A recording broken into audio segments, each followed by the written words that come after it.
Hello mga kasuwid, welcome back sa lahat ng mga mekaniko dyan. Shout out po sa inyo.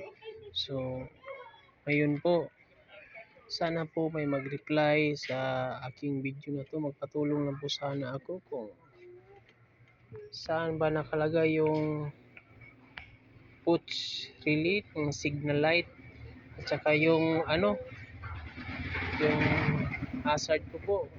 Bigla pong nawala tapos hindi po mag-blink-blink. Tinignan ko po naman ito yung dito.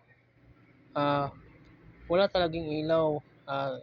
Binuksan ko,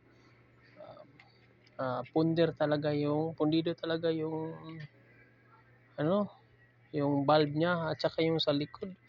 Tapos hinanap ko yung sinasabi ng mga mekaniko diyan na boots relay. Ito lang yung nakita ko. Ito lang po yung mga nakita ko. Parang saan ba dito yung boots relay ng hazard at saka yung signal light. Problema ko po kasi ito hindi na ito nagpa-function hanggang ngayon. Hindi naman ako isang mekaniko pero gusto ko lang matuto. Gusto ko lang ding makasave sa budget kasi wala naman akong maraming pera. Ito na po yun mga kasuwid, mga kamekaniko dyan. Tingnan ko lahat.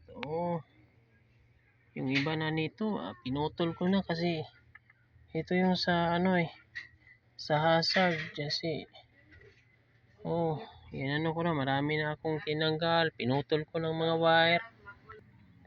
Halos lahat naputol na gusto ko lang itong baklasin ito pero napakahirap baklasin ng ito mahirap baklasin kasi kaya magtanong lang po sana ako kung saan ba nakalagay yung boots relay. DIY vlog, sana mapansin mo itong video ko. Ito lang problema pag in-start ko yun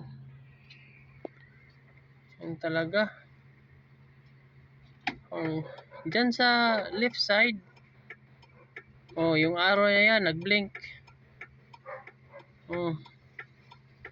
Pero dito naman sa kabila kung dyan nag-blink, pero kung dito sa right side hindi, walang blink.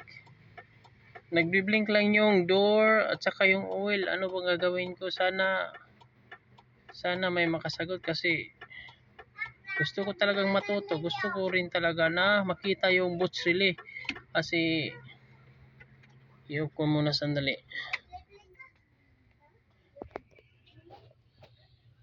Kasi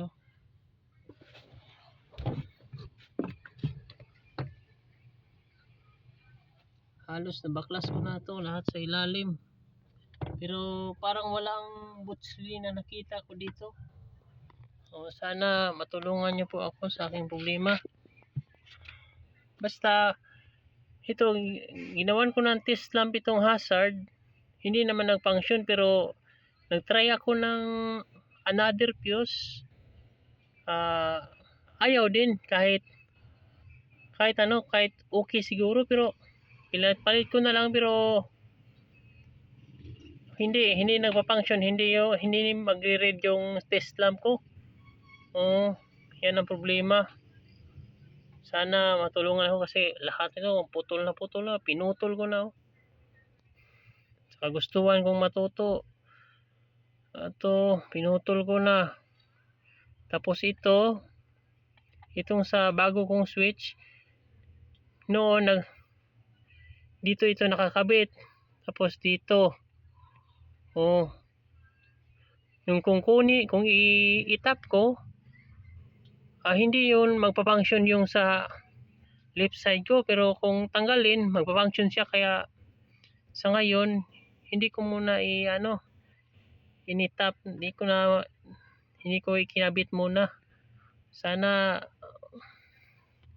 papansin nyo ang aking vlogs na ito, ang aking problema. Maraming salamat po sa makasagot. Maraming salamat lahat sa lahat. Magandang araw, magandang hapon sa atin.